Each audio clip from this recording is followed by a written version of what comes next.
We're talking wills this Wealth Wednesday with Yvonne Delry, an investment specialist with FirstOntario Credit Union. She is licensed under Credential Asset Management to provide investment advice. So first of all, a lot of people are reluctant to do a will because it's facing your own mortality. Yes. So a will is a legal document that people create while they're alive and in good sound mind for the disbursement of their assets and to name guardians of minor children. And we normally suggest please use a competent lawyer. But people don't do it, I think, because they don't want to spend the time and the money, or they don't even know where to start.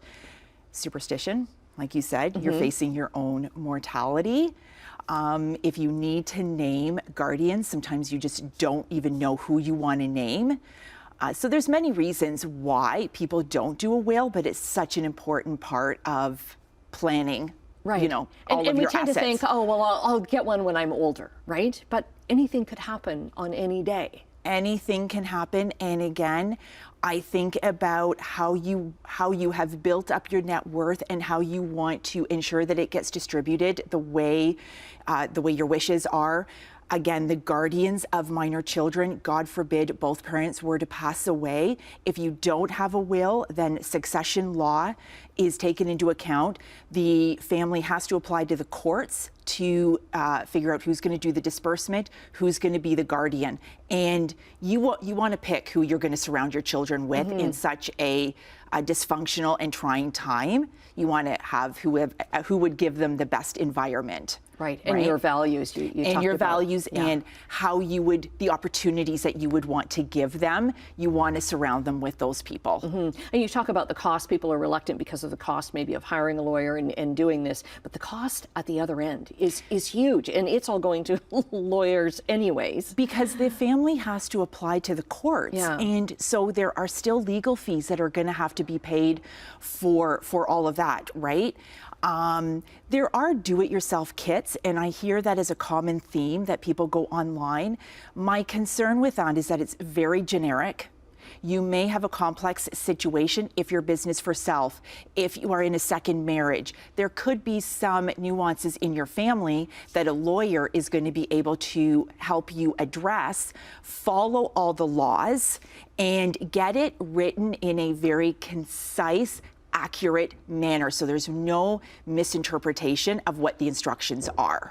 Very important to choose an executor as well. And an executor is a huge job. It's a huge job, and you really have to put thought into who you name as the executor, because yes, they're doing the distribution, but they are doing other things such as applying for probate or filing taxation.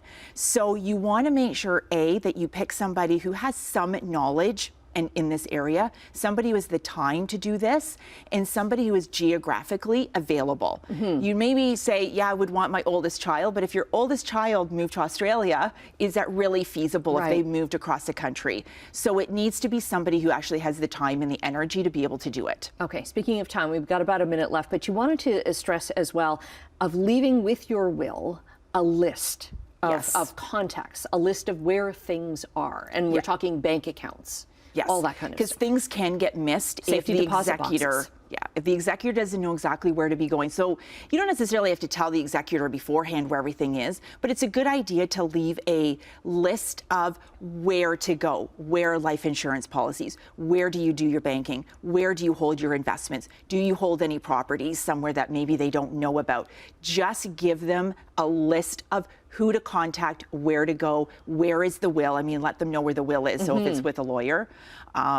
So yeah, you know, this is your achieve part of Dream Plan Achieve. You've achieved this. You have to take a step back and plan how you want all of this to fall into place for yourself. Okay, great advice, Yvonne, as always. And we'll get all your socials and more contact info at chch.com/morninglive.